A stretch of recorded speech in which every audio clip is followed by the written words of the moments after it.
Jogo mapiulo daro moting'o nyaka jopuonjre e gwenge ma Budalangi e kaunti ma Busia ochune tiegruok e wi dak maber e kinde ma ginie kembe mag jot tok piula darogi e miechgi. Marien kaluwore kod midhiero mopogore opogore mahinya to ma jopuonjre ma nyiri kale e kembego.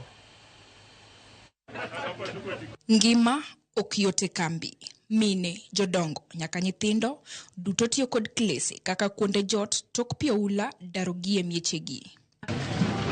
Skund sekondar Marungu en achiel kuom skunde ma jodak dhi jote ka pioula odarogi. Jokanyo mopogore ni ochako konyo nagi ahinya to nyithindo ma midhiero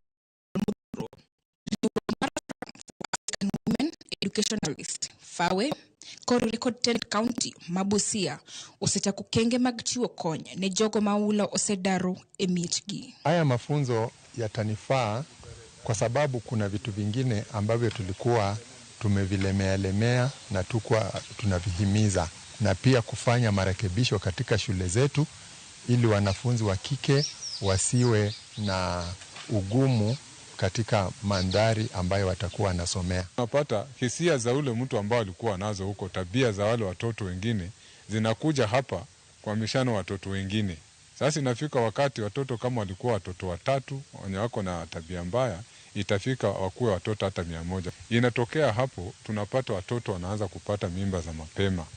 And the reason as to why Tuseme is being adopted at continental level is because we want to see a young generation that is vibrant, that is responsible, and is part of the solutions we seek.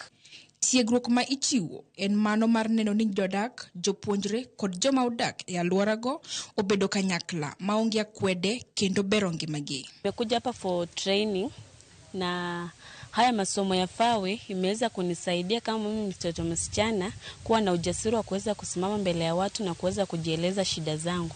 Tulichagua shule ya Runyu kwa sababu hii project ambayo imetuleta hapa inaangalia zile shule ambazo zilikuwa affected na floods.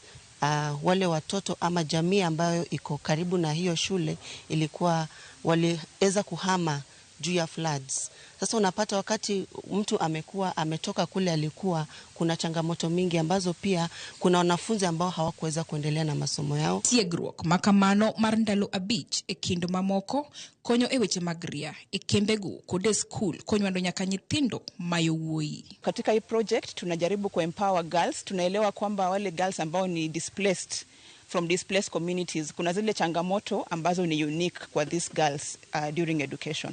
Mojawapo tumesema ni overcrowding, kunakuwa na masuala kama ya water and sanitation kwa sababu ya hiyo overcrowding. Swala la walimu pia, wengi hawapendi kuenda katika hizo settings za refugees and IDPs. Lilian Beta, Ramogi TV. Doma malo podho